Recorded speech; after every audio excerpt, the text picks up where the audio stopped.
వేసవి కాలంలో నీటి ఎద్దడి నివారణకు చర్యలు తీసుకోవాలి. రానున్న వేసవి కాలంలో నీటి ఎద్దడిని నివారణకు ప్రభుత్వం యంత్రాంగం చర్యలు తీసుకోవాలని, తాగునీటి సమస్య, సాగునీటి సమస్యలు లేకుండా చూడాలని సిపిఎం జిల్లా కార్యదర్శి వర్గ సభ్యులు కొలిశెట్టి యాదగిరిరావు డిమాండ్ చేశారు.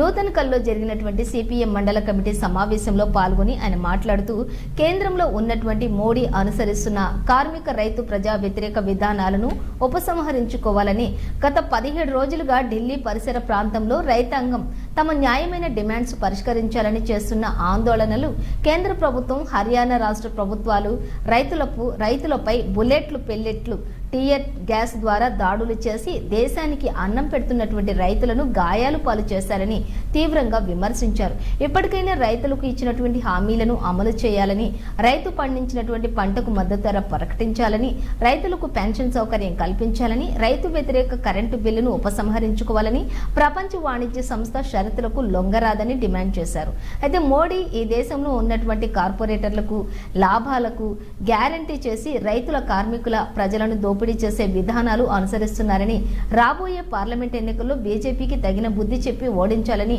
ప్రజలకు విజ్ఞప్తి చేశారు. సమావేశానికి బొజ్జా శ్రీను అధ్యక్షత వహించగా మండల కార్యదర్శి కందాల శంకర్ రెడ్డి, తోట్ల లింగయ్య, సామా సురేందర్ రెడ్డి, గాజుల జానయ్య, గజ్జల శ్రీనివాస్ రెడ్డి, బొజ్జ రామస్వామి తదితరులు కూడా ఈ కార్యక్రమంలో పాల్గొన్నారు.